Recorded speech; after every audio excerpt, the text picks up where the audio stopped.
Ever since March started learning swordplay from Yan Cheng and Yun Li, her voice has been absent on the express. I wonder how well she's progressing. Where has she been these days?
There you are.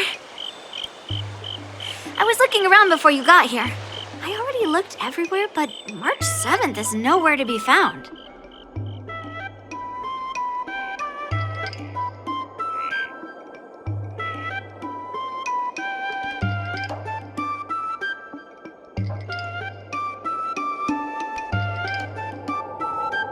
Forget it. Let's just assume she successfully skipped class. Actually, she's been quite diligent in her swordplay practice and hasn't taken many breaks lately. I think she deserves a day off. Besides, I used to skip classes even more than her back when I was still learning. If I was in the mood, I could train for 3 days straight. But if I wasn't in the mood, none of my seniors could find me. So, I can understand where she's coming from.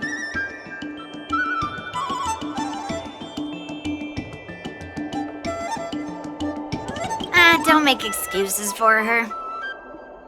Since you're here, let me treat you to some tasty food. I'm more interested in you today.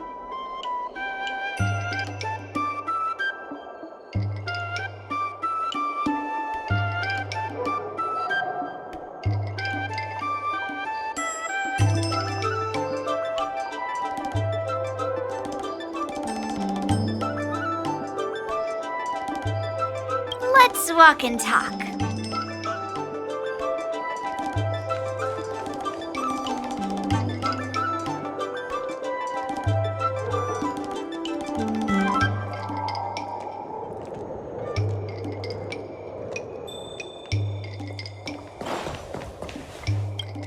I'm trying to come up with a new stage routine these days. Do you have any ideas?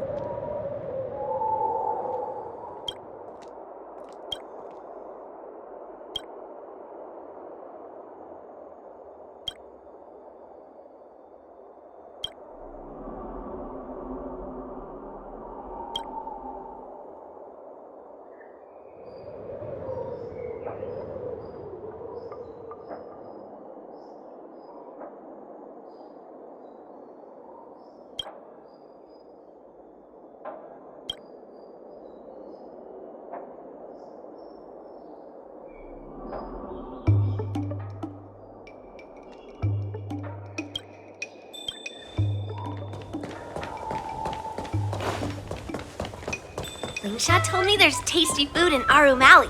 Let's go there. Dumplings and steamed buns. The buns are here. A table for two, please. All right, come on in. What would you like? Well, we'll have one of everything on the menu. The entire menu? Do you think it'll be enough?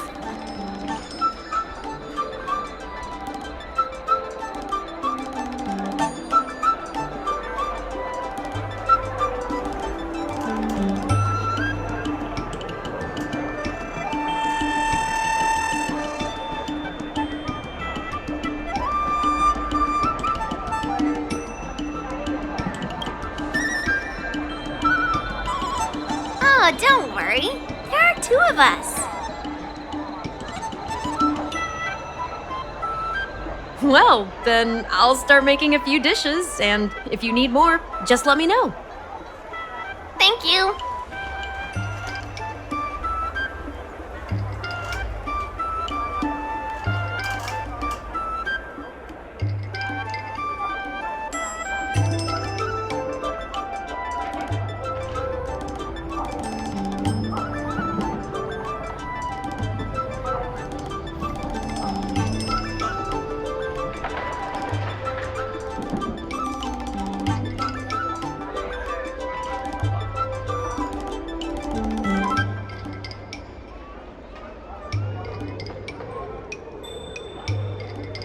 Yeah, I mean, not too much, actually. Grandpa said to never be stingy when it comes to making friends. So, how big is your appetite?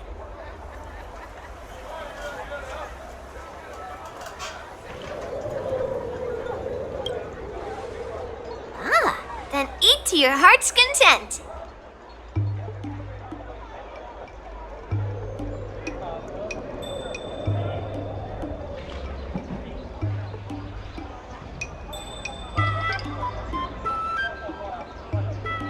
No, I've thought about it. She deserves a day off.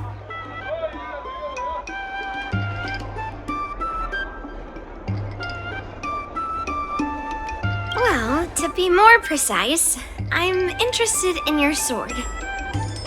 Yanqing mentioned you before. He said that you're not to be underestimated, and that your weapon has a unique shape. So I've always been curious about your sword. How the weight is distributed, what material it's made of, whether it contains any special ingenia, and what kind of sword techniques you use.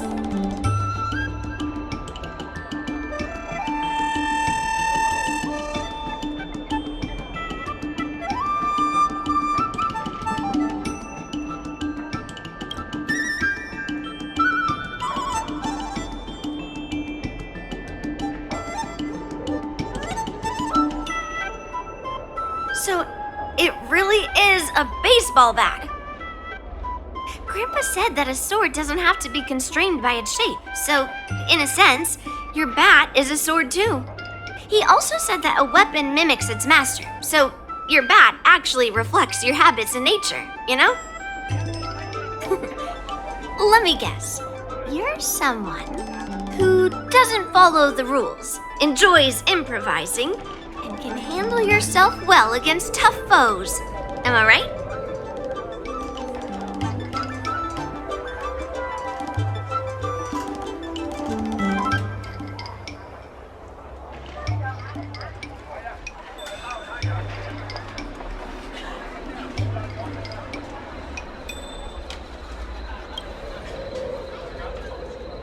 Amazing, right? And I bet you always say something silly like, rules are made to be broken. I've come across so many sword wielders who acted all righteous and moral, but were really just liars. Their swords always told the truth, though. They told me that their wielders were just a bunch of frauds who relied on their divine weapons for everything. I've hunted down hundreds of swords like this so far, and every single one of them has been melted down.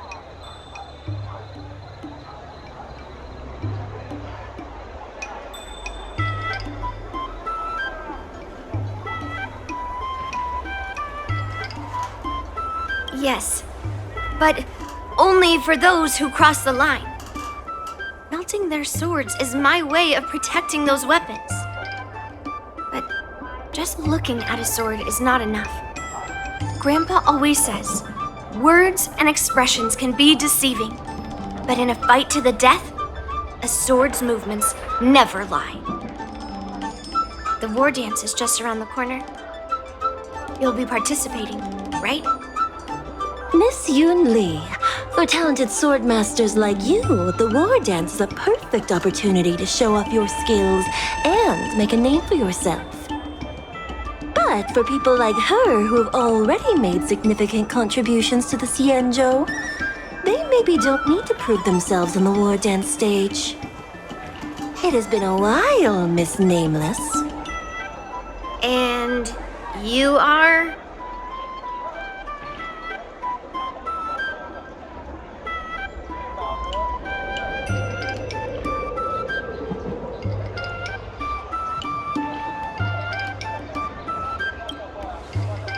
Thank you for your introduction, Miss Nameless.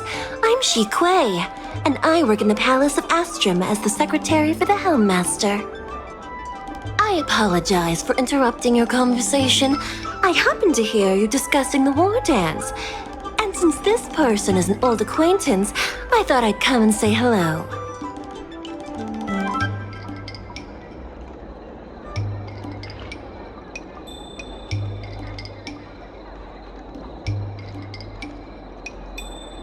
Yes, with the war dance approaching, many guests from afar are pouring in. Mr. Pavo here is one of them. He's from the distant planet Kalevala.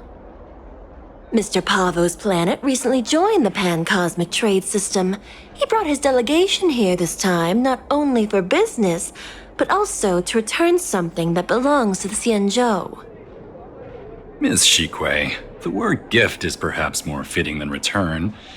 While it did once belong to the Xianzhou, we faced many tribulations to be able to deliver it here, so it should be considered a gift. I apologize for my poor choice of words. Mr. Pavo's delegation brought a legendary Xianzhou sword that had been lost for centuries. General Huayan plans to personally thank them at the Palace of Astrum and present the sword as a prize to the champion of the war dance. Mr. Pavo and I were actually on our way there. Since you two were talking so enthusiastically about the war dance, maybe you'd be interested in joining us at the Palace of Astrum?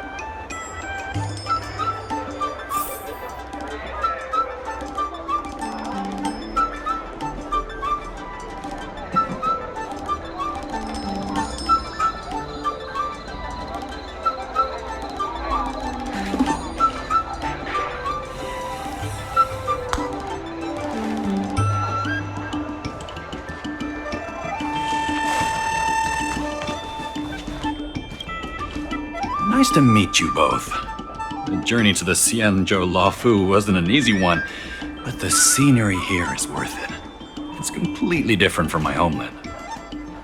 Once the formalities at the Palace of Astrum are finished, I'll find a quiet spot on this street and plant a seedling, and then my mission will be complete.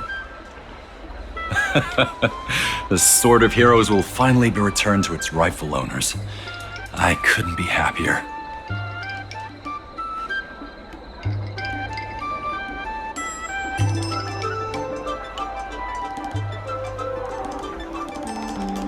Oh, you're interested in my home planet? That's great. Your Excellency is welcome to visit us at any time. Even though the trade route just opened, it still might take around 200 system hours to get there from Pier Point. But our planet is really great. Sure, it's a bit cold and the food is a bit repetitive and our houses aren't as fancy as those on Pier Point, but that doesn't matter. We've discovered massive supernium deposits, and we're on the path to prosperity.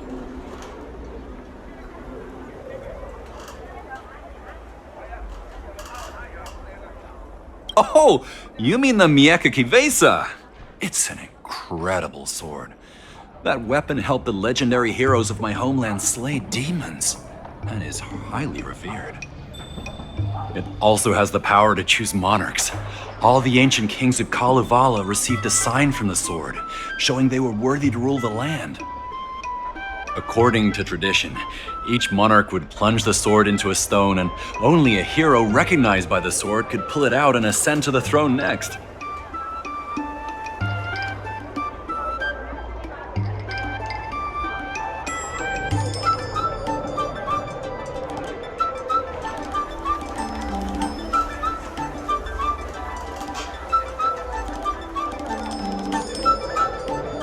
Well, those are just legends from the past. No one today has witnessed it firsthand.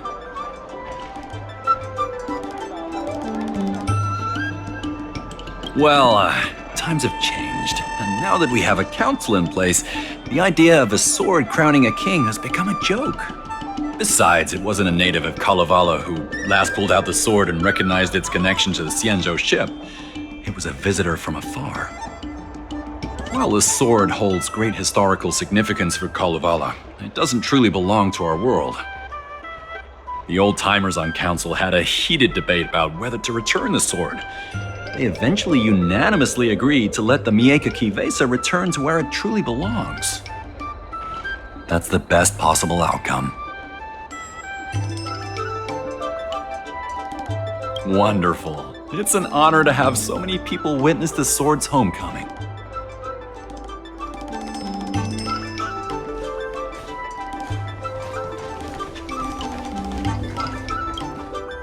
Let's head to the Palace of Astrum together. I know, right?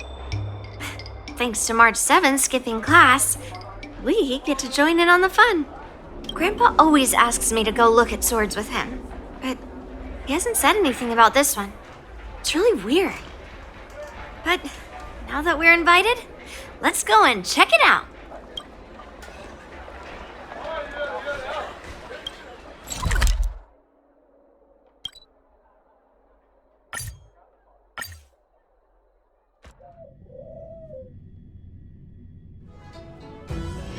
Time to log off. Head back. There you are. Come on, let's go to the ceremony together.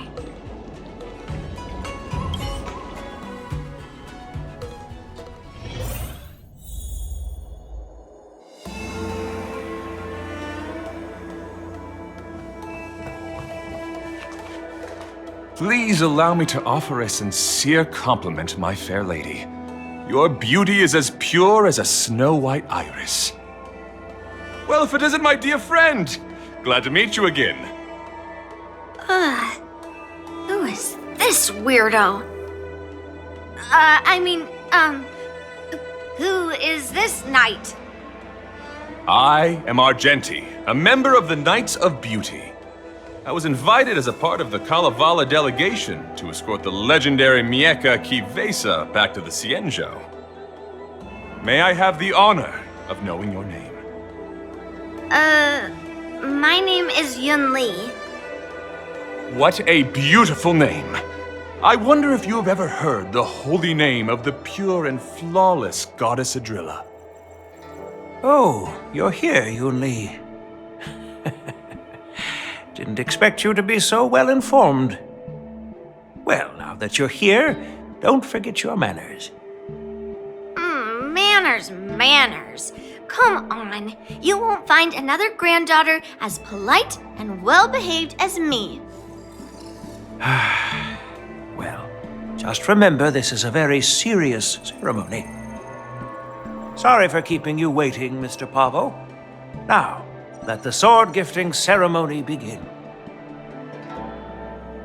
Before the ceremony officially commences, I want to express my gratitude to the Knight Argenti. Thank you for enlightening us about the sword's origin and for escorting it here safely so that we may complete this ceremony.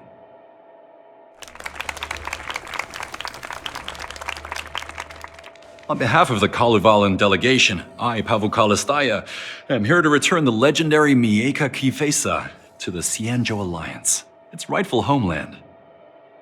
I'm truly grateful for Kalevala's noble act of returning the sword and for the Knight of Beauty's chivalry. Now, as we gather here on the Xianzhou Luofu, I officially welcome the sword back to its homeland. Mieka Kivesa. It's a fitting name for a sword with such a legendary past. I still remember the name engraved on this sword the day it was forged. Guyin. It was forged by Han Guang, a craftsman from the Zhu Ming's Pyro Jaya Forge. Wait, Hangguang? Although its blade is worn and cracked, its essence remains as resilient as the Xianzhou Cloud Knights. All it needs is some repairs and polishing by the skilled craftsmen of the Artisanship Commission to regain its former glory.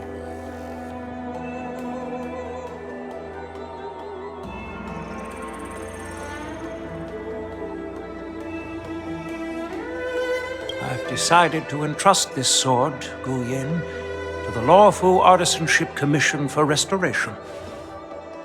Furthermore, it will serve as the prize for the champion of the Lawfu War Dance.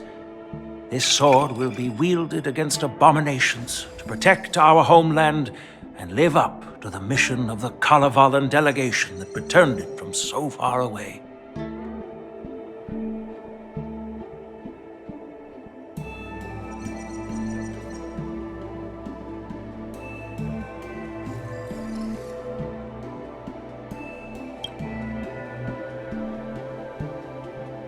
Thank you, General. It is an honor for Kalevala.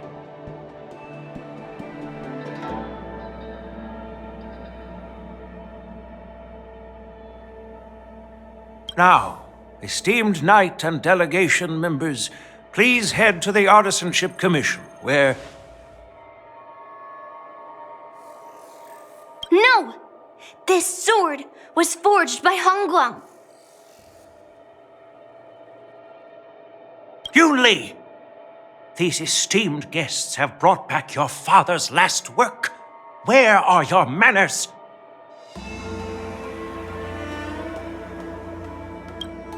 Oh, I didn't realize this sword was actually forged by your father. Returning it to its rightful owner is, Grandpa, give me that cursed sword right now! I'll melt away the remnants of that man's curse once and for all!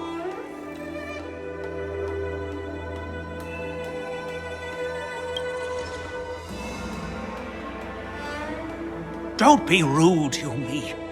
Apologize to our esteemed guests from afar.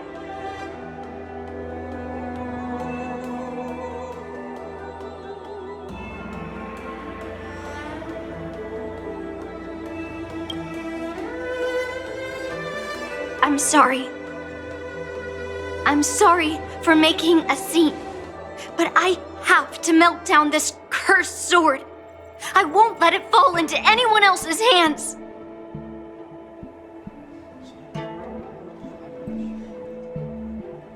Yun Li, please, go for now.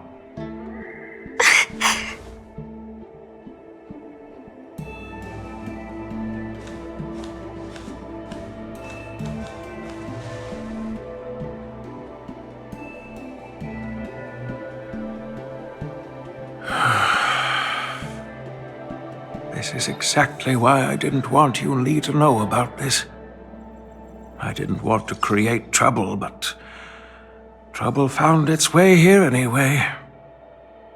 Perhaps it really is divine intervention. Could you, please, keep an eye on Yun Li for me?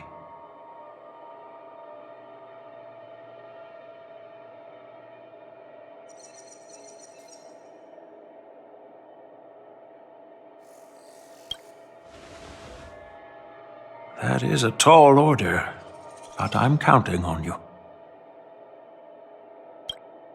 I apologize for the unfortunate interruption. Let us move on with the ceremony.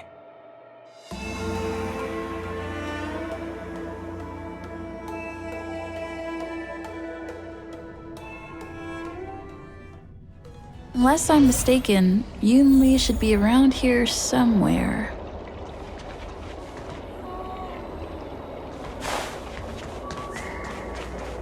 Nothing in this report makes sense.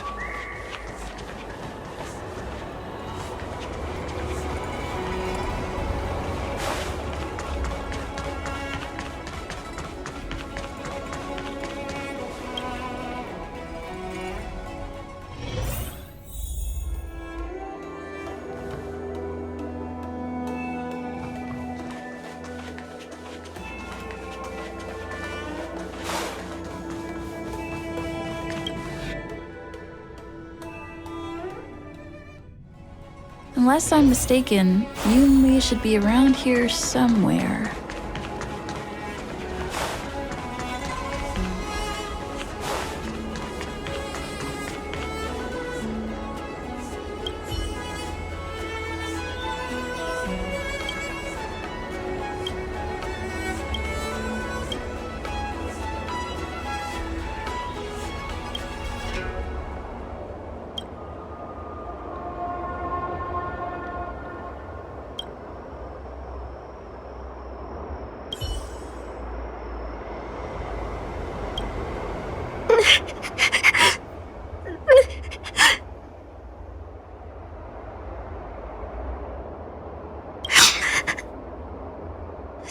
watching me and say something.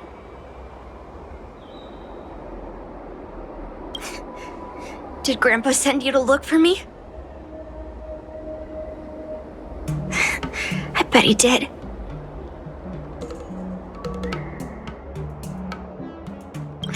Just so you know, I'm here just waiting for the perfect moment to snatch that sword. And once I have it, I'll melt it down before anyone can react. Don't even think about stopping me. No one can stop me.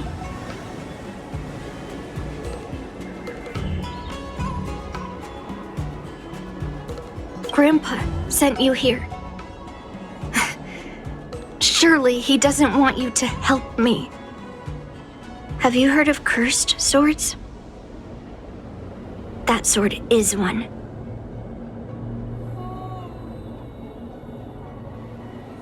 You've clearly heard a lot of folk tales, but that's not the kind of cursed sword I'm talking about.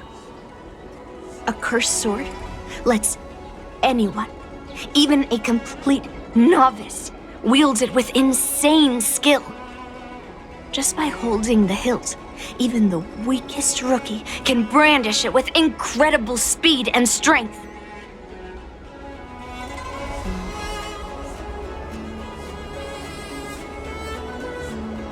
I'm not joking around.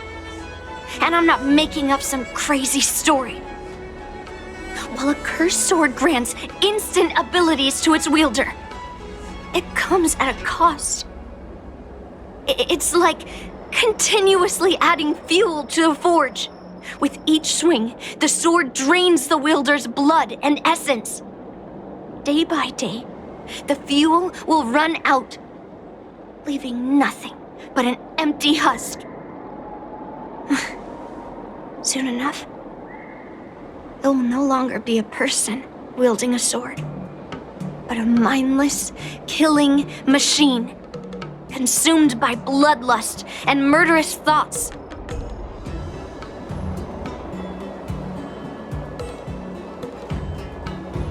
Oh, so you're familiar with Heliobi. That makes this much easier to explain. There was a lunatic swordsmith who infused metal blades with Heliobi, as he was obsessed with turning weapons into living things. And this is how cursed swords were made.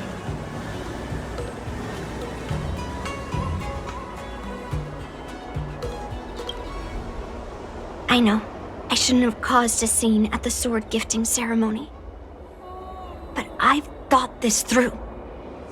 If I don't make a fuss now, that cursed sword will cause a whole lot more trouble. So it's better if it's me causing the trouble. By the way, aren't they supposed to be taking the sword to the Artisanship Commission for repairs? Why haven't they come out yet? Any ideas?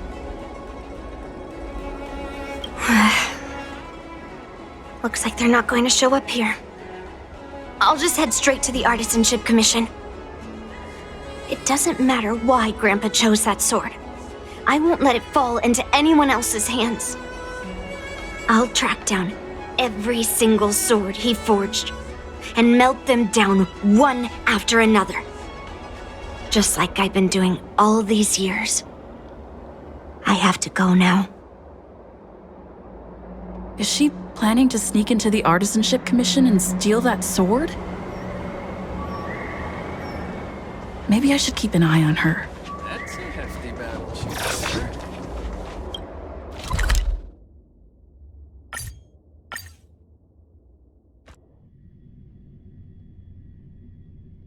The Artisanship Commission is so big. Where could she be?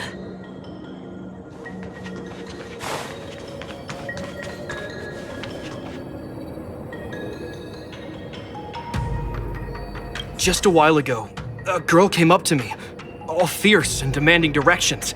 She said she's a member of the Artisanship Commission. Do you know her? No idea who she is. If she really works here, how can she not know her way around?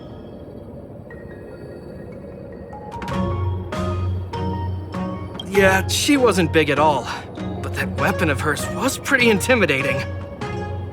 She was in a hurry, heading straight for the Artisanship Commission, and I didn't want to ask too many questions.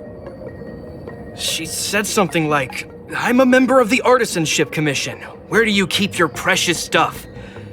I got scared and pointed her toward Master Gongshu's warehouse, where he stores his arumatons. Wait, why did you give her directions? What if she's planning to steal something? Where else? Like I said, she was headed straight for the warehouse, where all the valuable arumatons are. Yeah, that place is filled with Master Gongshu's precious arumatons. I bet they'll give her a hard time. Good price, hassle-free chartering. High-end barge, the best choice for galactic commerce.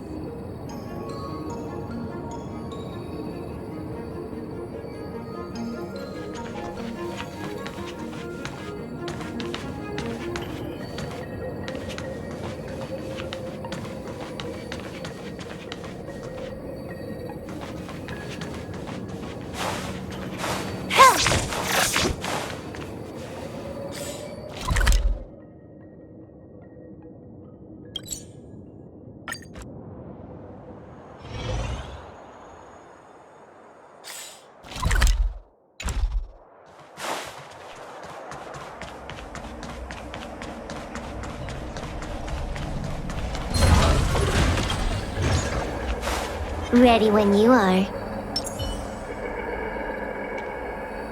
Watch this.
Watch this. Infallible.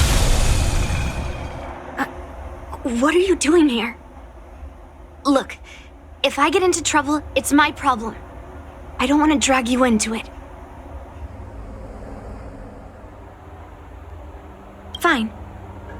Let's smash these metal cans first. Then we can talk. The game is on.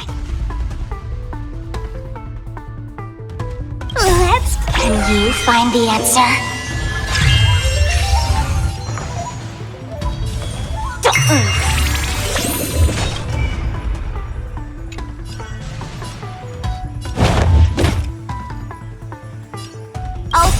from your disappear of butterfly. Past. I'll end your misery.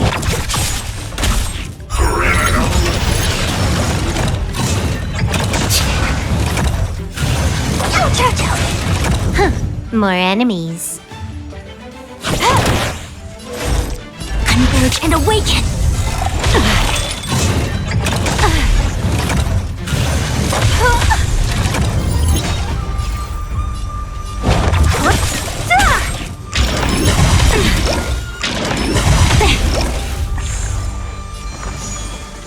Feeling spiffy?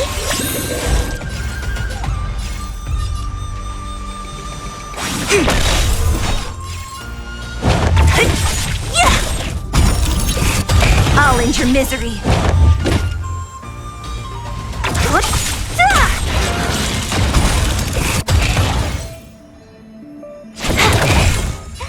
Did that hurt?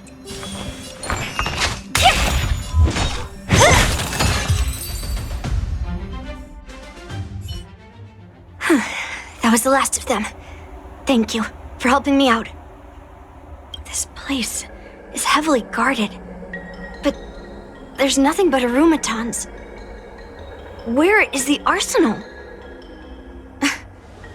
Seems like not even those craftsmen know where the arsenal is. At this rate, we won't find anything. And Grandpa might take me away before I can do anything. You're not really here to help me. You're here to stop me, right?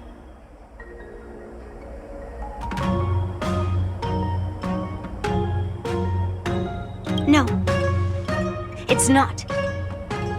Grandpa made a promise to the delegation, and going back on his word would tarnish his reputation and make things difficult for the Lofu. But leaving that cursed sword here will also make things difficult for the Lofu. So all things considered,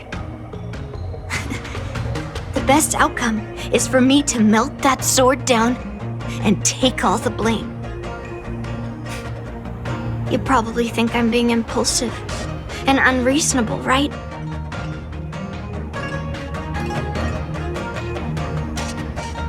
Hey, I'm not always like this.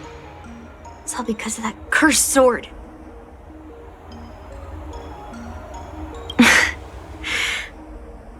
Look, I owe you an explanation, but this isn't the best place to talk. We need to find somewhere else. Let me be clear, though. I'm still pretty riled up. This is just a temporary break. I already told you about Guyan, the sword that was returned during the ceremony. It's a cursed sword with a heliobus inside. And Hongguang, the swordsmith who forged it, is my father. I rarely mention his name to anyone other than Grandpa. Maybe, like you said, I've been avoiding having to talk about him. But as long as my mission to hunt down cursed swords continues, it's impossible to avoid the topic forever.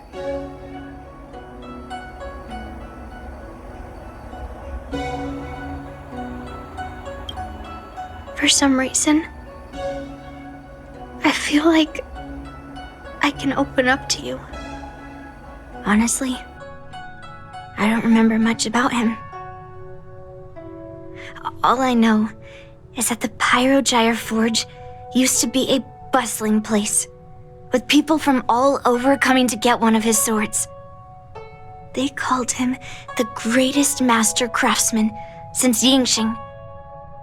I didn't catch all the details, but I do remember seeing him forge those amazing swords, while the visitors watched with smiles on their faces.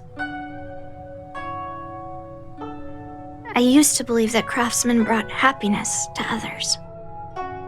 The swords crafted by the Pyrogyre Forge are famed across the stars. They possess exceptional sharpness and invincibility. With these legendary weapons, even ordinary people can become skilled warriors, capable of overcoming the most formidable opponents.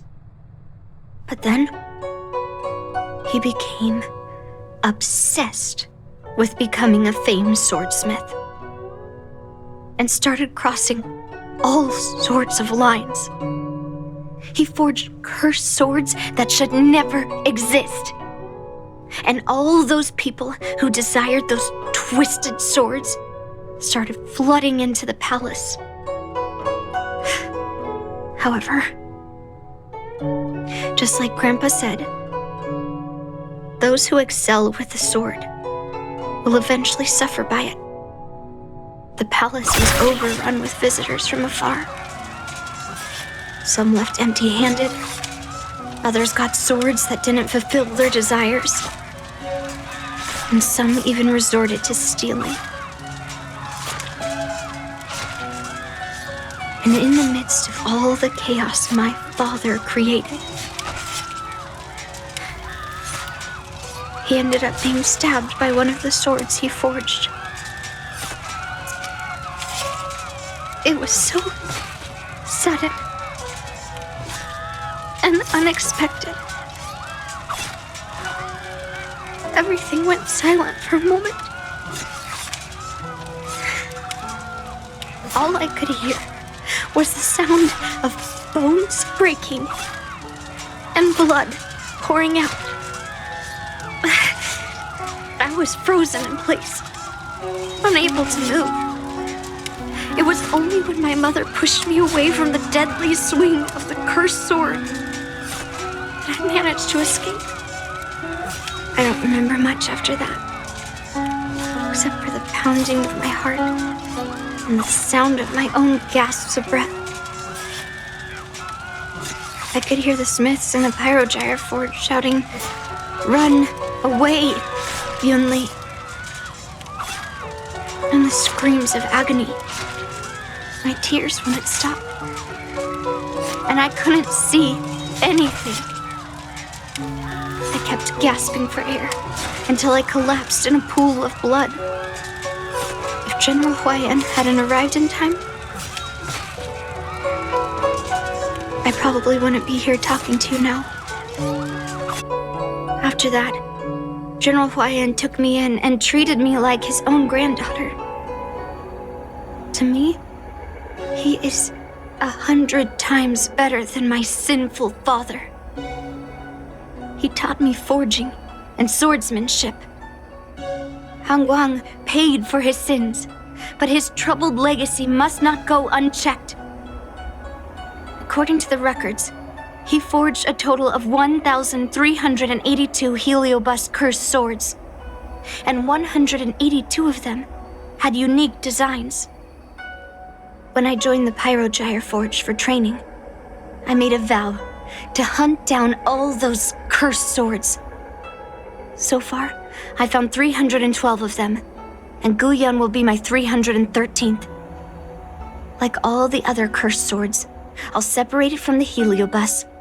Then, I'll melt it down and make it part of the Blade of Forged Remnants. I've said my piece now.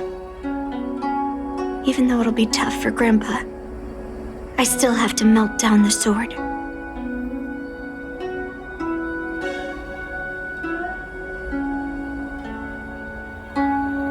Those travelers who came seeking Han Guang's swords all came in the name of justice and honor. Most of those so-called great heroes were heartless killers. They are only called heroes because they won. Many of the cursed swords I've destroyed had honorable and grand names, too. A legendary sword and a butcher's knife are often just different ways of describing the same thing.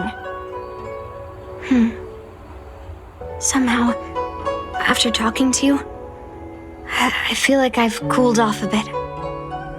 Well, I'll have an honest conversation with Grandpa tomorrow. And and I won't take any action against Gu Yun until he gives me his reasons. Yeah, I shouldn't have done that in a public place. Anyway, thank you. We'll catch up tomorrow. I should go back to the Palace of Astrum and tell General Huayan what happened at the Artisanship Commission.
If there's something you don't understand, just come to me.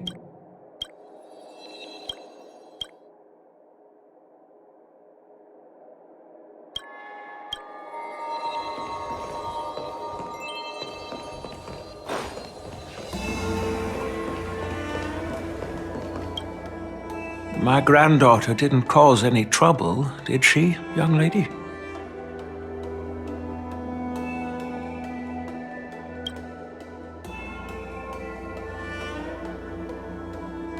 Sorry for all this trouble. Yun Li told you quite a bit. Now it's time for this old man to tell my side of the story. Han Guang was my beloved disciple. A rare genius not seen in the Pyrogyre Forge since Yingxing. However, talent can sometimes be a curse. He had an unusual fervor for forging, and he dreamed of forging a sword with self-awareness that surpassed that of humans. He believed it would make warriors invincible without any training.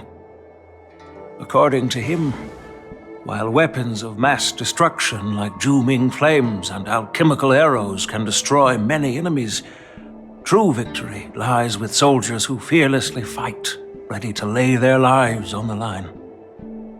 Usually, Xianzhou swordsmiths infuse a basic level of awareness into their swords to make them easier to wield.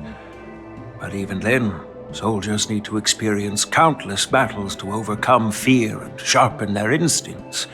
So,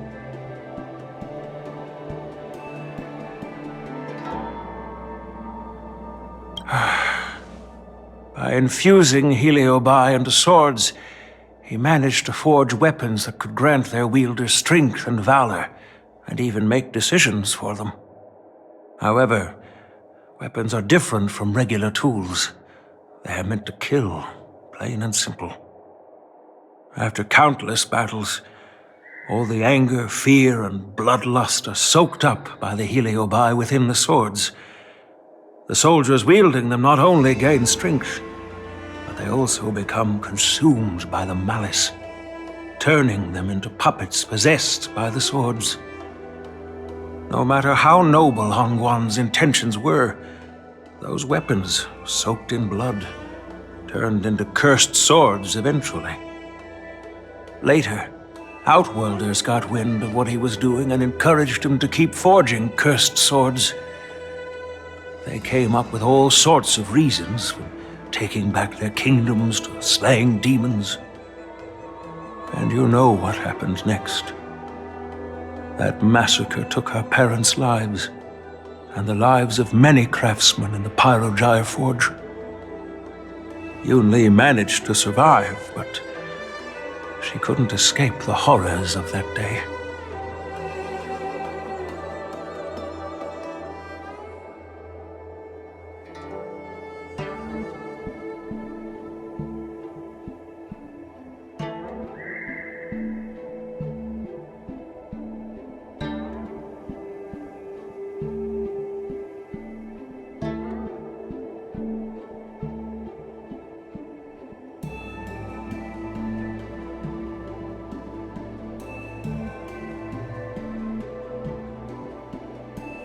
Yes.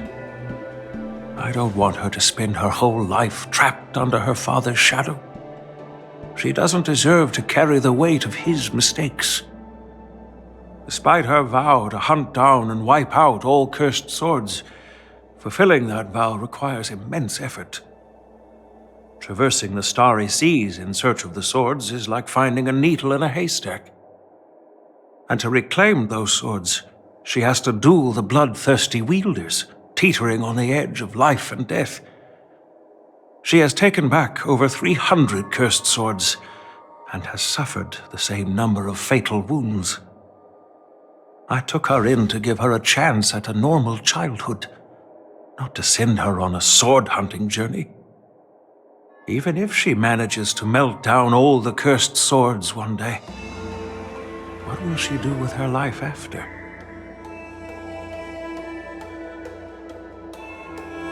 Hu Yin is indeed one of the cursed swords forged by Han Guang. Very few swordsmiths could use Heliobai as forging material, and Han Guang was one of them. His attempt came at a terrible cost.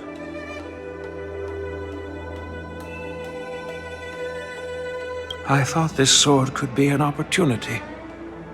I wanted to tell her that her father wasn't all evil, that even the man she resents so much managed to forge a true sword of heroes. I also wanted to find a chance to tell her about the history and origin of this sword, but not during the ceremony. As you saw, it wasn't a good time. I've instructed the Artisanship Commission to keep the sword safe in the arsenal. If you have any doubts, feel free to ask the people involved.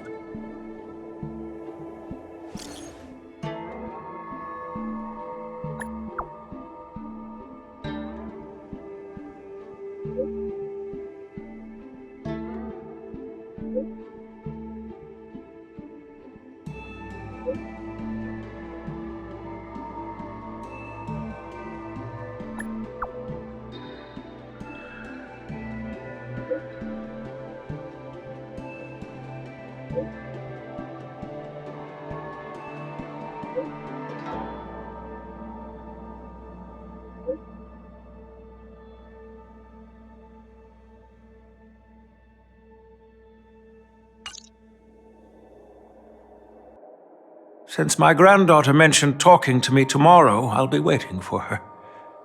By the way, you watched over her for quite some time. You must be exhausted, aren't you?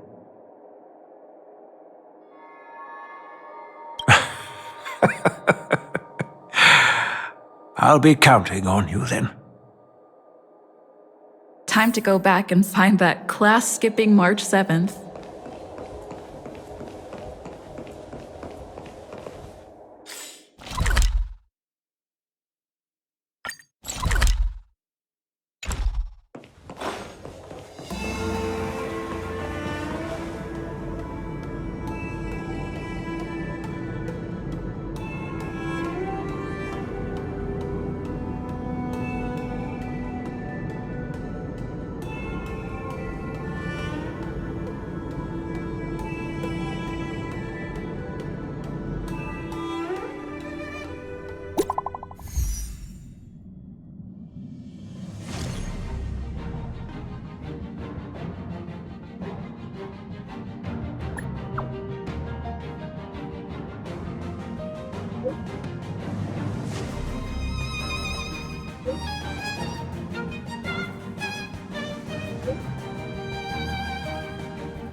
All right, everyone is here.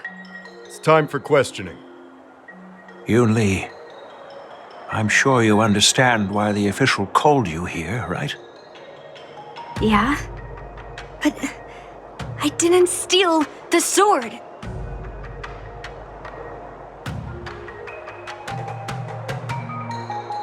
Now is not the time to use your reputation like that. If we don't recover the sword, we will be breaking our promise to the Lawfu and betraying the delegation.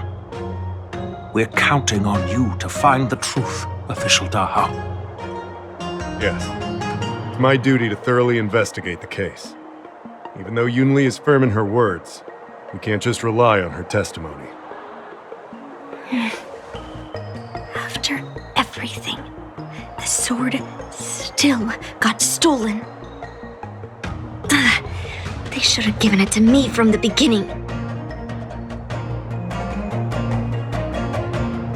In this case of Gu Yun's theft, everyone involved seems suspicious to some extent. Miss Yun Li is the main suspect.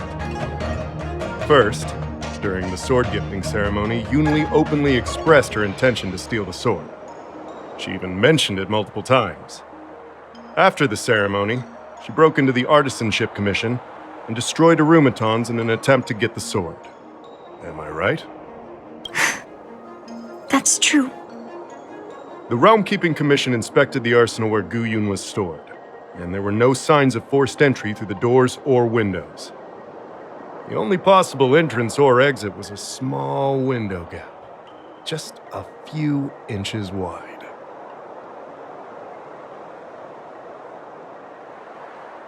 If March 7th were here, she'd probably jinx it and accidentally reveal who the thief was. The box containing Gu Yun was opened and the sword went missing, but none of the other swords in the room were touched. Which means...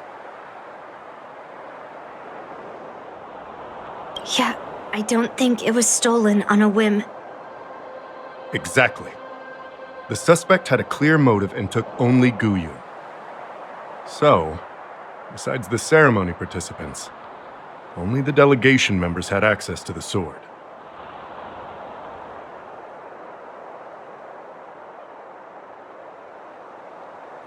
Argenti? Oh, that Knight of Beauty. He was with the delegation when they handed over the sword to the Artisanship Commission. You might not know, but he's the one who recognized the sword's origin on Kalevala and escorted it back to the Xianzhou. In other words, he's the one who made it possible for the sword to come home. So, he wouldn't have gone through all that trouble to bring it to the Lawfu if he wanted to keep the sword for himself, right?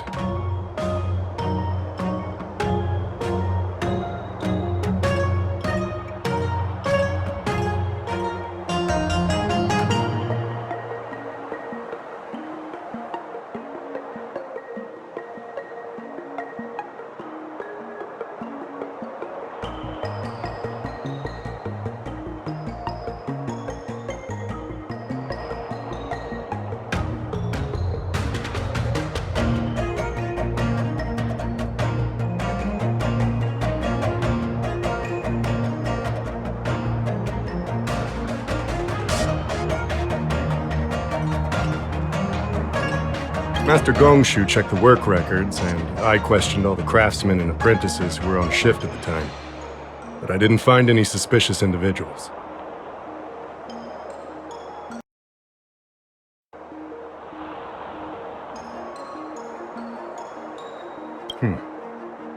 In that case, why would they return it to the Xianzhou in the first place?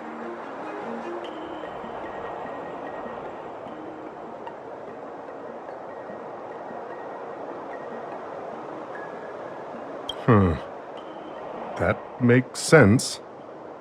The delegation, led by the Knight of Beauty, delivered the sword to the Artisanship Commission. The craftsmen who received it testified that they didn't take anything from the arsenal.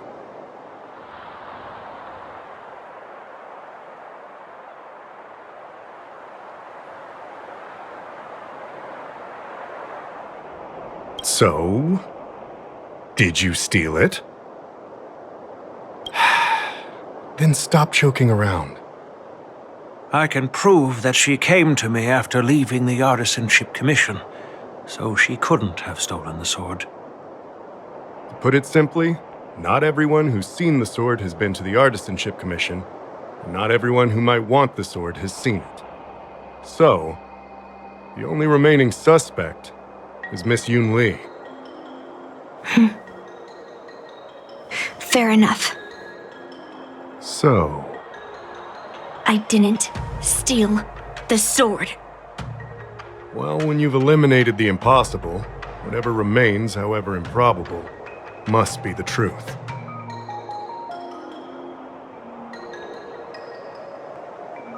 If you want to prove me wrong, you'd better come up with some solid evidence. Let me gather my thoughts. I need to help Yoon Lee clear her name. Did we miss any clues?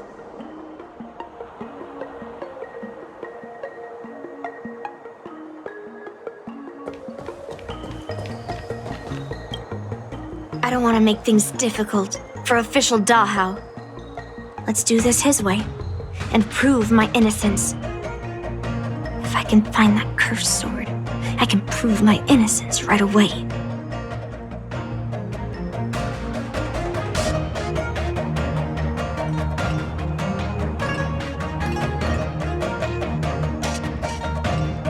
Well, don't blame me if I find it first and melt it down.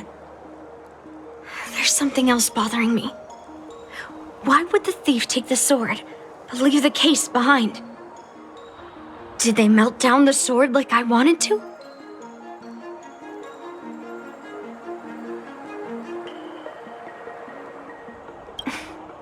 Yeah, maybe. But if the case was too much trouble, wouldn't it be too conspicuous to carry around the sword like that, in plain sight?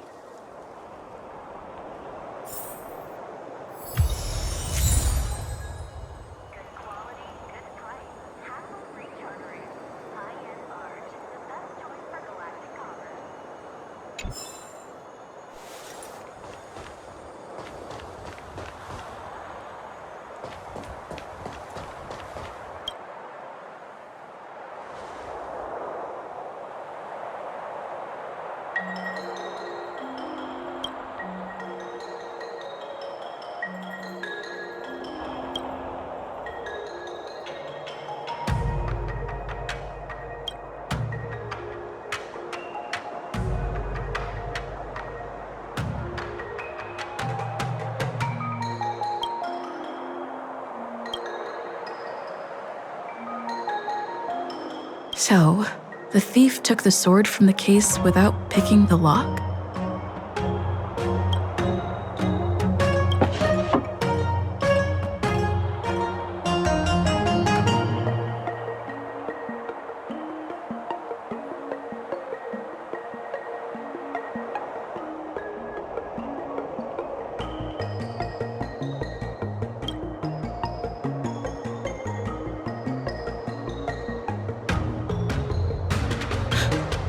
Why is this flower petal inside the case?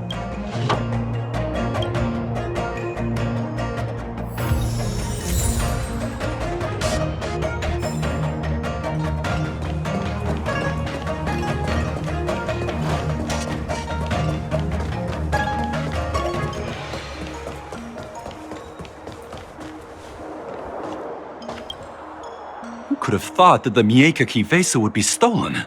And that the prime suspect is General Huayan's granddaughter?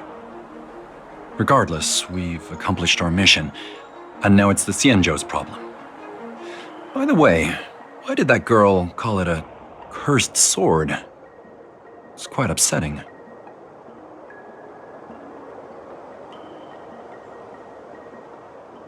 That's enough, young lady. Let me get something straight. On Kalevala, this sword has always been highly revered. The first master of the Mieka Kivesa slew countless demons and then passed it down to a line of wise monarchs. The monarchs would heed the guidance of the hero's spirits within the sword and gain insight into defeating their enemies.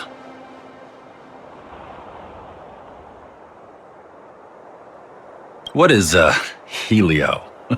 What? Never mind. The point is that the Mieka Kivesa did help the ancestors of Kalevala build a strong foundation. It's definitely not a cursed sword.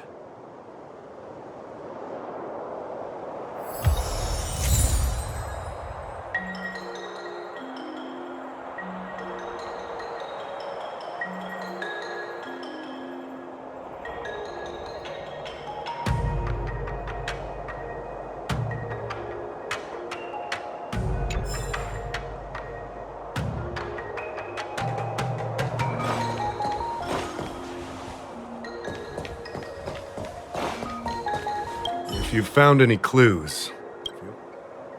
All right.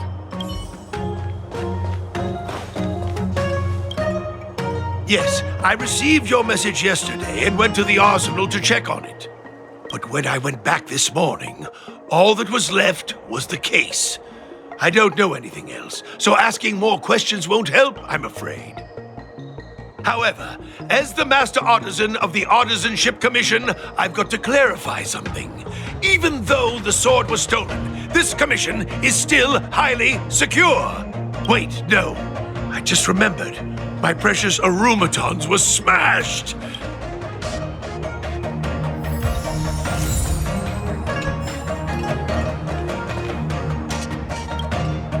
Yun Li says she didn't steal the sword, and I am willing to believe her. But I know well that Yun Li can be impulsive, so if she did steal the sword on a whim, I won't show her any favors. You were with Yun Li yesterday, young lady, so you have the best chance to prove her innocence. Is there anything you need to ask me? No, she was still mad at me, so she didn't come by. If she had come with you, she wouldn't be a suspect right now.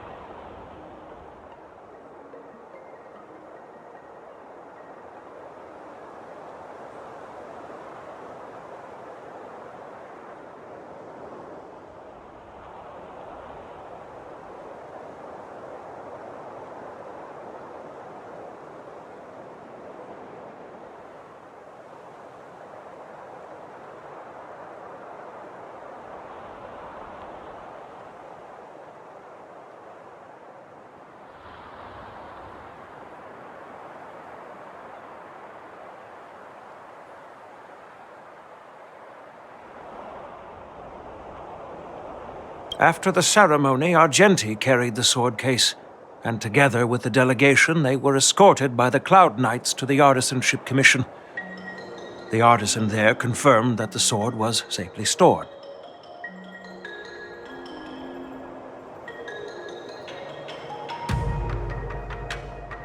I'm counting on you, then.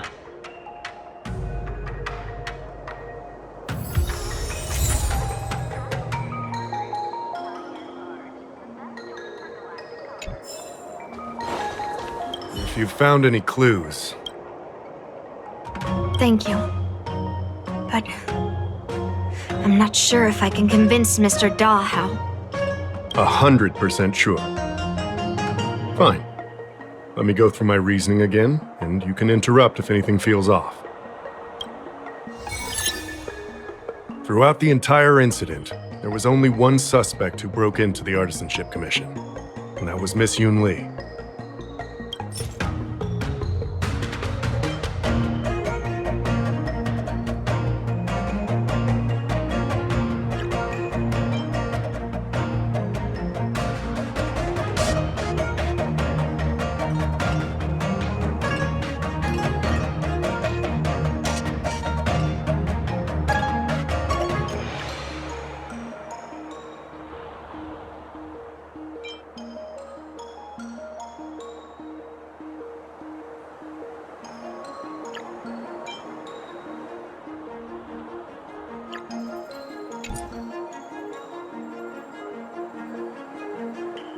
Your statement isn't quite accurate. Argenti, the delegation members, and even me, we were all at the Artisanship Commission at some point. True. But they all left after delivering the sword. And the craftsman overseeing the handover confirmed that they couldn't have left with the sword. We looked into it as well. Before Guyun was handed over, the Psy crane at the entrance of the Artisanship Commission captured you leaving. But there's no record of Miss Yun Li leaving.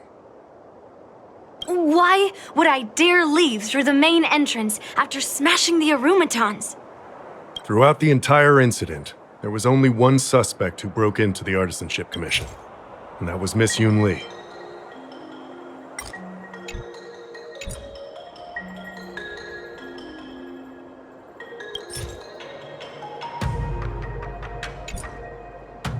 Miss Yun Li caused a ruckus at the Artisanship Commission trying to take away Guyun, but you stopped her in her tracks. What Dahao said seems right. Exactly. So at least Yun Li didn't steal the sword at that time, because we were at the Arumaton warehouse. If your testimony is reliable. I'm not implying anything, but we need to scrutinize every piece of evidence. Miss Yun Li caused a ruckus at the Artisanship Commission trying to take away Guyun, but you stopped her in her tracks. After bidding farewell to you, Yun Li pretended to leave, but snuck into the arsenal alone and stole Guyun.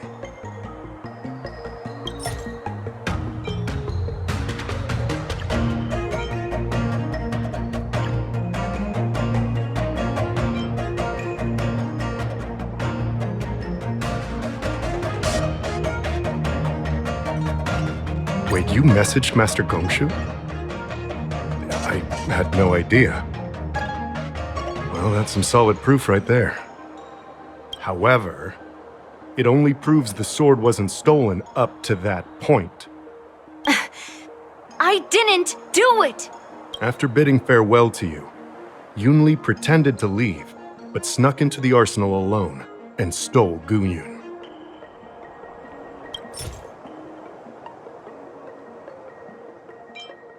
On second thought, maybe let me think about it again. Take your time. After bidding farewell to you, Yun Li pretended to leave, but snuck into the arsenal alone and stole Guyun.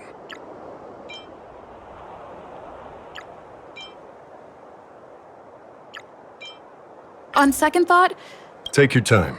After bidding farewell to you, Yun Li pretended to leave, but snuck into the arsenal alone. We haven't found any other suspects or evidence.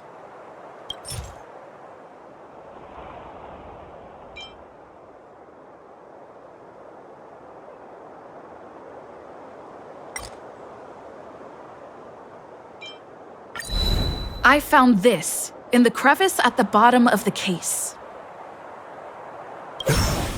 A rose petal? Huh. I must have missed it during the search. But why was there a petal inside the case?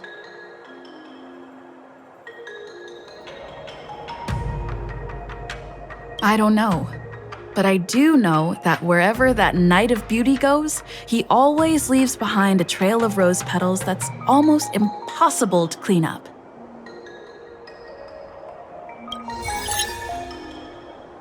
My thoughts are a mess. Let me sort them out. The sword case was never locked, which is evidence that only someone who delivered the sword could have done that. And the rose petal was probably left behind by that Knight of Beauty.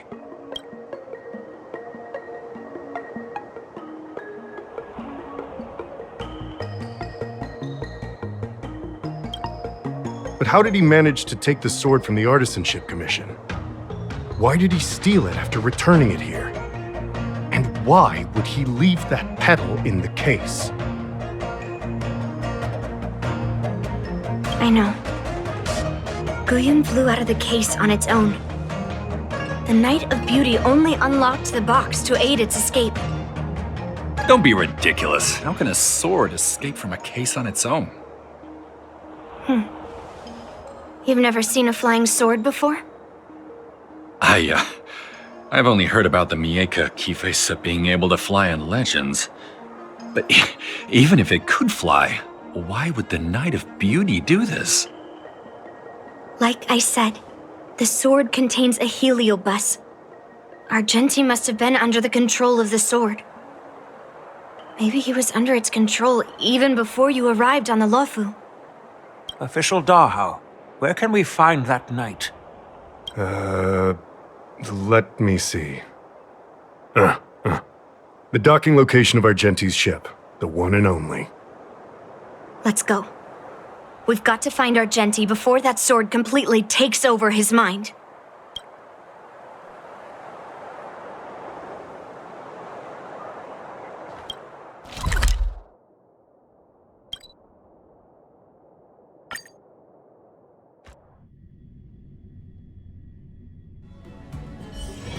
One's hexachromatic position is always in flux.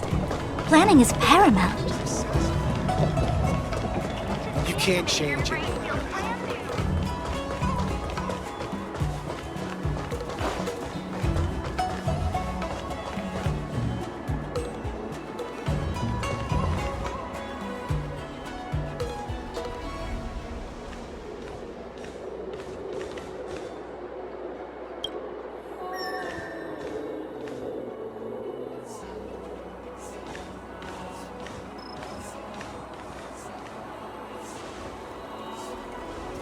I've been waiting for you here for quite a while.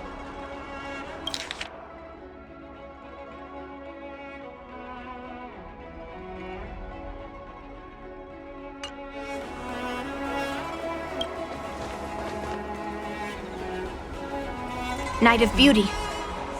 You're the one who stole Guyun, right? Hand it over. You have no idea how dangerous that cursed sword is.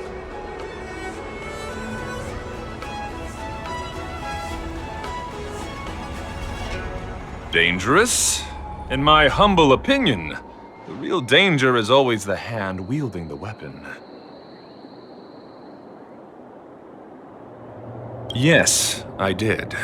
As a Drilla's knight, I've sworn to live in poverty, and I abhor theft. I had to leave behind a rose petal in order to keep my promise to Master Guyun and uphold my knightly oath. What?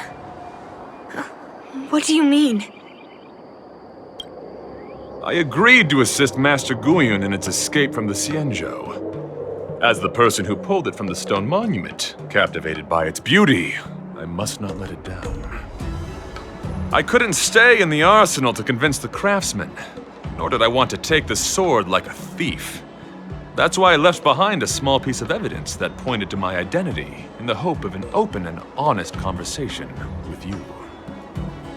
Whatever your reasons are, you're planning to take the cursed sword away from the Xianzhou. Hand it over to me!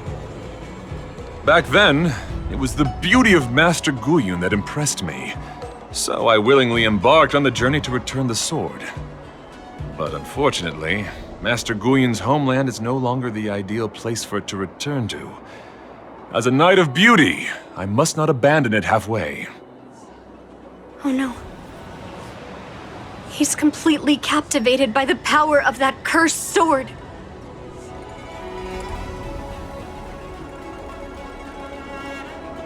The solution is right in your hand. Captivated? No! I am touched by Master Guyun's flawless beauty. To be honest, I'm confused why none of you can understand this sword. This is quite heartrending. I've already made up my mind to take Master Guyun away from the Xianzhou. That cursed sword has messed with your ability to think. But I'll break you free from its grip. I'll shatter its illusion. And the sword itself.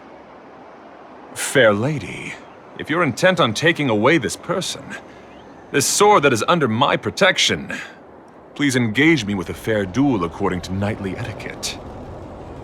As a representative of this duel, I, Argenti, challenge you. I swear on the spirit of chivalry, in front of Adrilla the Beauty, that I will represent Master Guyun in this duel. If I win, you will allow Master Guyun to leave the Xianzhou with me. And if you best me, Miss Yunli, I'll accept my defeat and turn Master Guyun over to you. Do you accept my challenge, Miss Yunli? Fine. Let's see whose desire is stronger. Your desire to take it away, or my desire to hunt down all cursed swords. Show me what you've got. You're not going to use Guyan to fight for victory? Well, I know a thing or two about swordplay. In a proper duel like this, a knight should rely on the skills he's honed day and night. You're a real weirdo. Let's play hide. Can you find the answer?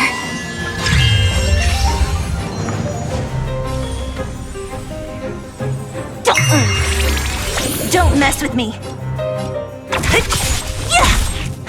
More enemies. Time for a buzz. All things in the human creations. Together as one. This combat needs double speed.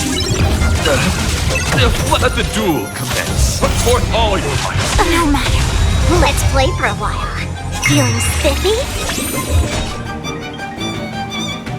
Who's next? I'll free you from your chains. Disappear among the sea of butterflies. Illusions of the past. What the?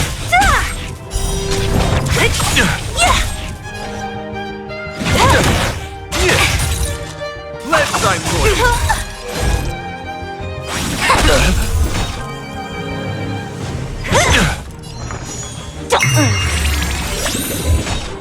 Let's play. Can you find the answer?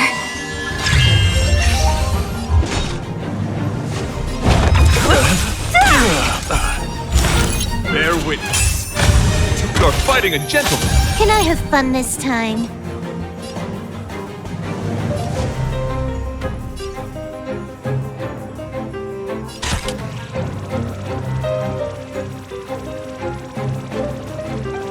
Time for a buzz.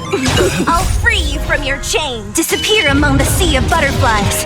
Illusions of the past.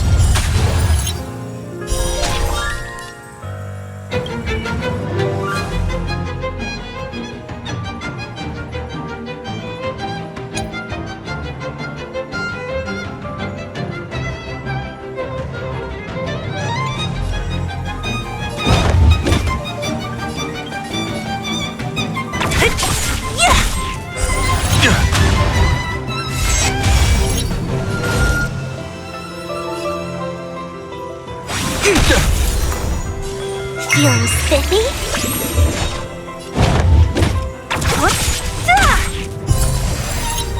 I'll end your misery. Confess. Put forth all your might. This combat needs optimizing. This is double speed. For the challenge.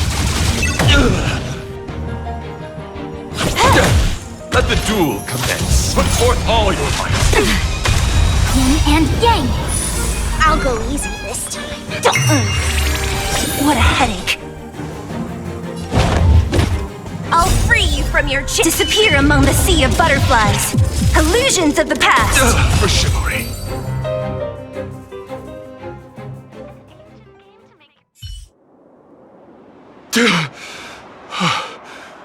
I've lost.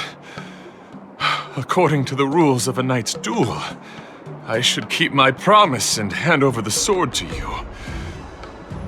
But before I do that, I hope that you, as the winner, might have the mercy and listen to Master Guyan's past experiences. This sword has been cursed since the day it was forged. Place it in front of me, and let me destroy it. Do what she says, knight. But... You've done so much for me already.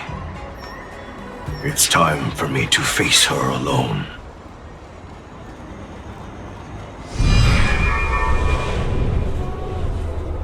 I'm weary of fighting. I just want to share my past with you. To explain why I wanted to escape. After that, I'll leave my destiny in your hands. Are you afraid to witness my past, little girl? Afraid? Well, you do have a different aura from other cursed swords. But you're just trying to use my curiosity to lure me in. Well, you know best that a single touch won't snatch away anyone's sanity.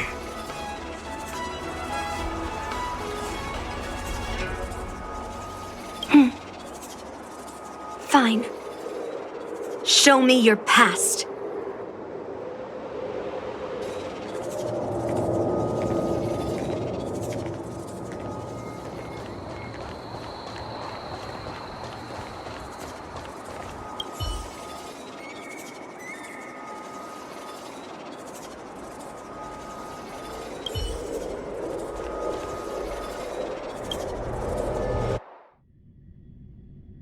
It's already impossible to contact the main Cloud Knight forces.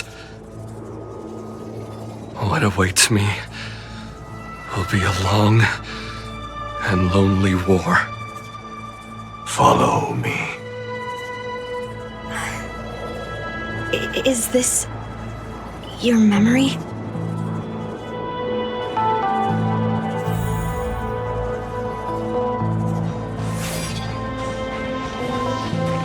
Intercepting sword technique!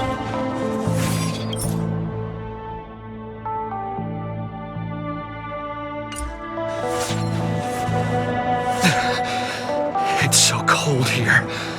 I didn't feel it when I was in the thick of battle, but now it's freezing me to the bone.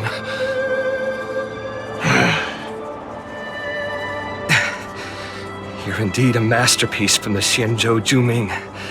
If you hadn't taken control of my body, I probably would have been decapitated in that fight. Quiet, and stay alert. Boris and wolf troopers never give up the hunt. Hey, just relax a bit. It's been over 300 days since we were both stranded on this planet. The transmitter never rings, so I guess we can't count on that anymore. The people on this planet still use beasts to pull their carts. Obviously, there's no way they can help us fix the star skiff. Looks like we're stranded on this forsaken planet for the rest of our lives. The rest of a Xianzhou native's life could be terribly long. Are you feeling any desperation? All by yourself in this hostile world? Yeah, a bit. Perhaps. When things get too rough for you to handle, just leave everything to me. No need to carry the weight of the world on your shoulders. Yeah, sure. If I really can't handle things anymore, I'll leave my body to you. But now is not that time. Do you really think you can oppose an entire Borisan army with your limited skills? What are you holding out for? It's true that I'm stranded here, but it seems like that Borisan pack is in the same boat. By the way, Guyan, do you know what a seed is? A seed may seem insignificant, but with careful cultivation and time, it can grow into a huge, unwavering tree. You said that the rest of a Xianzhou native's life could be terribly long. You're right. That's why I intend to plant a seed named Resistance here, and nurture it for the rest of my life. I want to show the people of this land how to defend themselves against those monsters. I can already see the seed in the eyes of those people. You really think you can do it? Why not just give me control, and we can revel in the bloodbath together? What was the memory I just saw? It was a memory of me and a Cloud Knight, stranded on an unfamiliar planet. We crash-landed on a planet occupied by Borisan. Just the two of us. I can feel that it was a lonely war.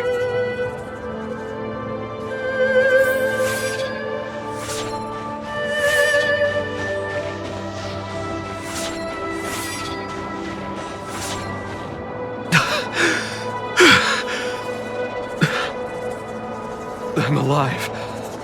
But all the young people in the village... They died. They died for you. They died because of your big promises. Promising them a life free from the Borisin. I tasted their despair before death. They didn't see it coming. And neither will you. We can't stay here. Let's move on to the next village. Why? What's the point? You and your sorry excuse for an army have been fighting for over 3 decades, and you haven't won a single battle. What you're sowing is not resistance, but despair. This world is hopeless. It's completely infested with packs of Borisin. You've seen their numbers, and you know their methods. And those commoners you've put your hopes in. They just kneel down and worship the monsters devouring their children and families, calling them their Beastmasters. You beheaded one of the Beastmasters for their sake, but they turned on you because they were scared of the Borisin taking revenge. You remember all that, right? I do. I remember my first death. The Borisin cut off my head. But I also remember that if it weren't for a brave youngster who risked his neck to reattach my head and give me a proper burial, I would have disappeared completely. I remember everything the people did for me. They left food at the entrance of my cave, fixed my fur coat, and some even joined my resistance.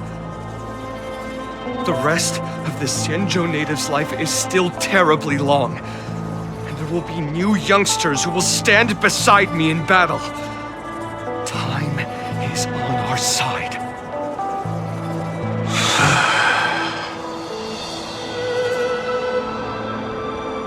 You said it was a lonely war. No. It wasn't a war filled with loneliness, but with despair. So much despair that I don't want to ever taste it again.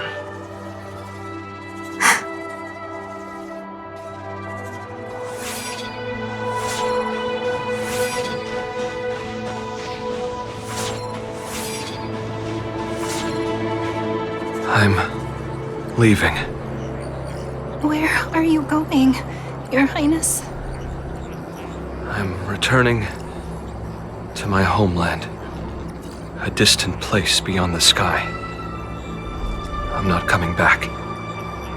But what should we do with you gone? What if those wolf demons show up again? They won't, my child. You've wiped out the last of them. But before I go, I need you to do one thing for me. Even though the wolf demons are gone, new monsters will appear in this world. Soon, a demon will appear, donning golden branches and knowing only bloodshed.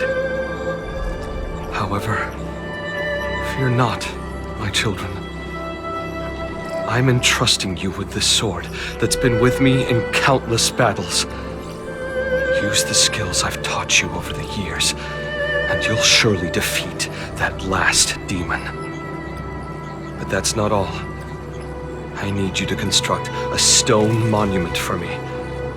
It must be large and sturdy enough to seal the remains of that demon forever. This is a debt you owe me, and you must fulfill it. Do you understand? You lied to them. And you lied to me, too. Oh? You promised that you'd give your body to me when you couldn't handle things anymore. Well, this Xianzhou native's life has finally come to an end, my old friend. How about one last chance for revenge? Come and bid me farewell. for the final time. He had long since come to some understanding. I could sense a mix of intricate emotions flowing out. It wasn't bloodlust, or anger, or fear. What he had left for you was hope. They've learned how to fight monsters. But there's still one last monster lingering in the world. Kill it, my old friend. He left me there without ever looking back.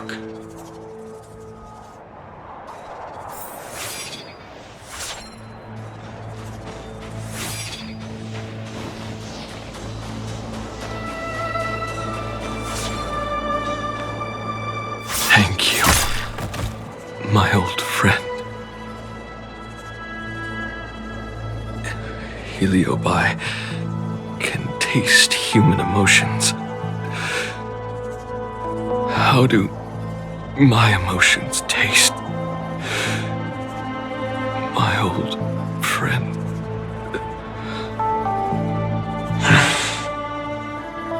A hint of bitter compassion and a touch of scalding courage. Your heart's deepest desire is to end war once and for all. Now, the war is finally over. Can you hear? Even though you can't hear me anymore, my old friend, I'll do everything I can to bring an end to all conflicts in this world. So, this is the past of the Kalevalan people's Sword of Heroes? You helped the people of that world bring an end to war?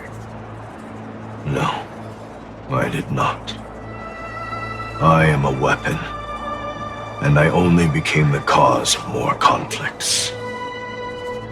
Countless monarchs of Kalevala saw me as a symbol of kingship endowed by nature, and they waged wars in order to possess me.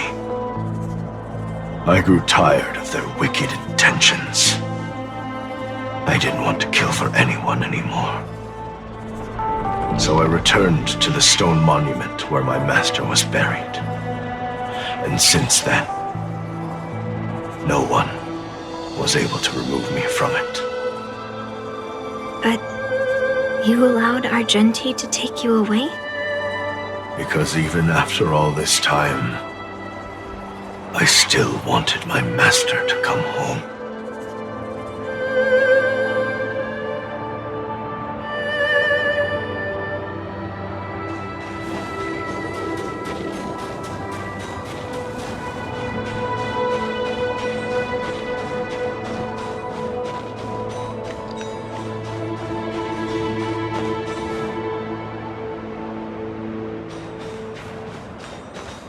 During the sword-gifting ceremony, I felt anguish when I learned that I would be handed over to the most skilled swordmaster and once again become a tool for killing.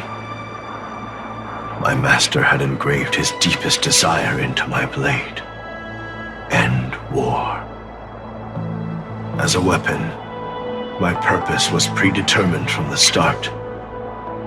I had to become a deadly sword that would relentlessly hack and kill. But once I fulfilled my mission, would I have the right to choose my own destiny like he did?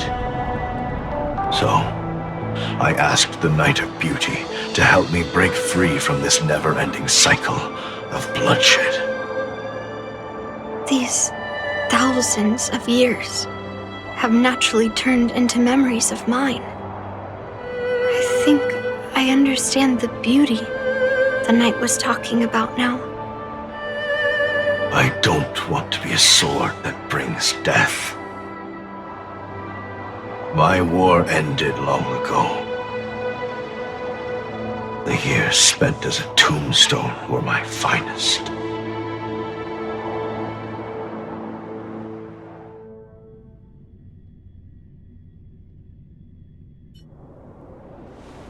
I've told you everything about my experience with Master Guyan on Kalevala. And now, I'm sure that Miss Yun Li is as moved by the sword's flawless beauty as I was back then. Even though I had heard the legends of this sword from the delegation, delving into its memories was still fascinating. Yun Li, I trust Guyan's experiences have changed your mind.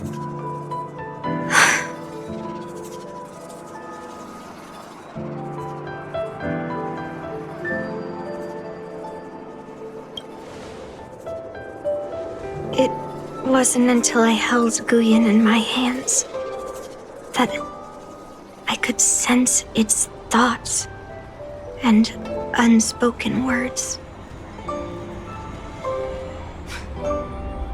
I always thought a cursed sword infused with a heliobus would only bring rage and slaughter.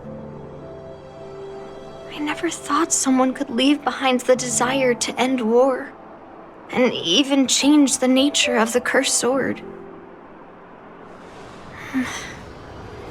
My position was too extreme. Guyan is truly a sword of heroes. I apologize to all of you for my behavior. I'm sorry.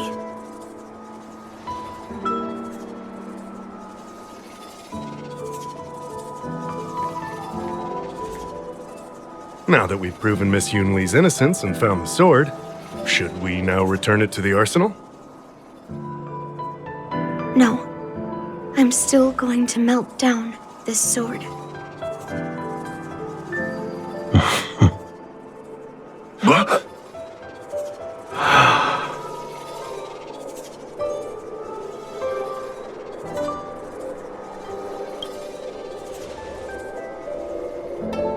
I've heard your true desires, Guyan. I can sense that you're tired of being a sword, constantly serving new masters and fighting battles you no longer want to be part of. Right? But being a sword is my destiny. I'm doomed to serve some master and fight battles endlessly. Can the wind choose to stop blowing? Can a cloud choose to stop drifting? No. It's the same for me. A creation with a predetermined destiny. That's not true, Guyan. That nameless swordmaster shaped his own destiny. So you can too. I just can't picture my destiny being anything other than that of a sword. Do you remember when you stood alone in front of the swordmaster's stone monument? People admired you because you carried the memories of the hero. You were no longer a sword. You were a memorial. Later, as I became worn and weathered, the gentle wind would pass through the hollows of my body, creating melodic tones that echoed in the distant mountains. I became a musical instrument then. I miss those times. Can a creation become what it wants to be? The answer is yes. I'll grant your wish, Guyan, and transform you into something different. Something different? But this is the price for the war dance. If the Kalevalan delegation finds out... Please, say something, General Huayan. Well, my granddaughter has always been stubborn. Are you really sure about Miss Yun Li? What do you all think? Fulfilling Master Guyan's wishes is the reason I came to the Xianzhou. With the driller's blessing, you could turn Master Guyan into a plow. But as long as it fulfills his wish to end war, I support it fully. Then, I'll leave it to you, Yun Li.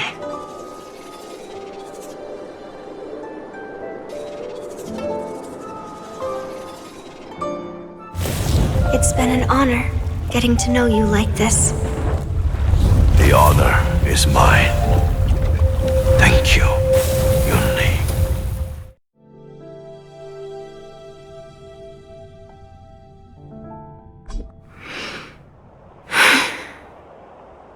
Why the long face, my child? Are you feeling regret, perhaps? You were completely determined when melting down the sword, so why the sudden change of heart? Grandpa, I melted down the prize for the war dance. How are you going to explain this to the lawful? Oh, am I hearing right? This little girl is worried about her grandpa. Didn't see that coming. If only I'd talked to you from the beginning, Grandpa. Maybe things wouldn't have escalated like this. But at least Guyan got what it wanted. I have no regrets there. When it comes to swords, you and your father are cut from the same cloth. So, are you planning to continue melting down the rest of Hongguang's swords? Yeah. Guyan is unique. But the other cursed swords are still too dangerous for anyone to handle. But maybe I'll try to be more patient next time. Be more patient. Well said. Remember what you learned today, because there will be many more situations in the future that will require you to be more patient. Understood. But what about the prize? Well, ever since you showed up at the ceremony, I had a hunch. So I prepared another sword as a backup plan. And don't worry, this one has nothing to do with Heliobi. That's perfect. By the way, the ambassador from Kalevala and that knight went to Arum Alley. They're looking for a spot to honor the hero. Why don't we go take a look together?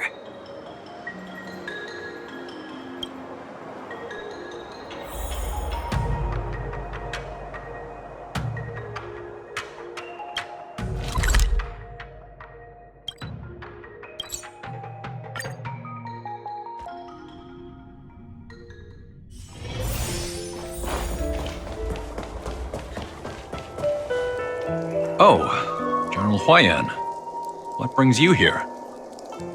Well, my granddaughter was inspired by the heroic legends told by the Mieka Kivesa, so she dragged me here to take a look.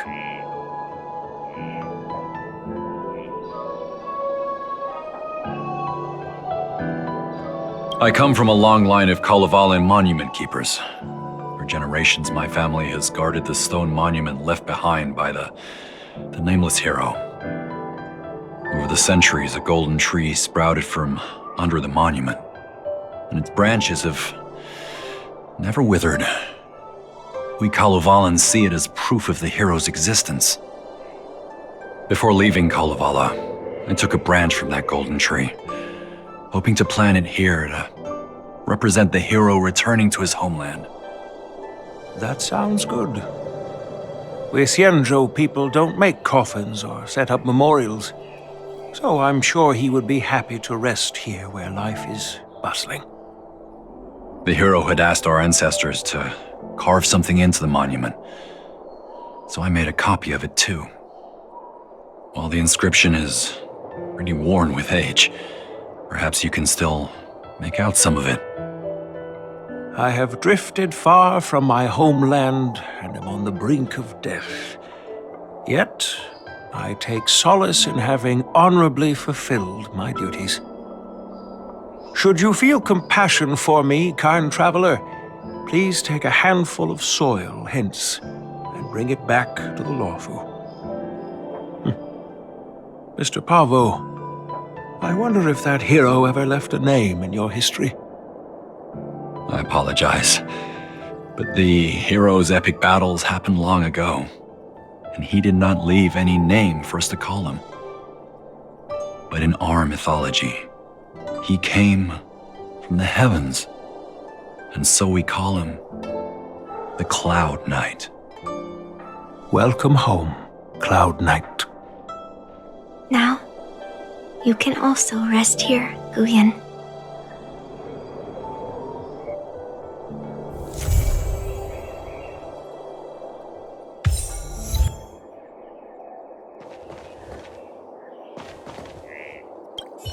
As a punishment for being an accomplice in this theft, General Huayan assigned me to guard this golden sapling and recite the story of the hero and this legendary sword to passers-by. This is not a punishment at all, and I gladly accepted it. Spreading the message of beauty to the Xianzhou residents is exactly what I desire. However, I plan to leave the Xianzhou soon and continue my travels. May our paths cross again in the vast cosmos, my dear friend.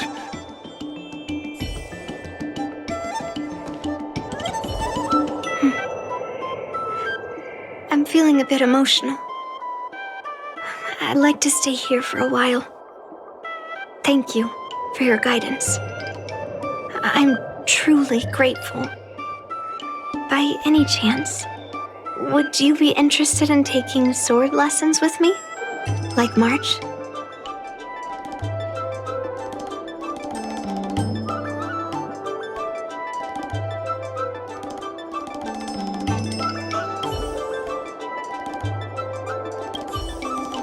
Thank you.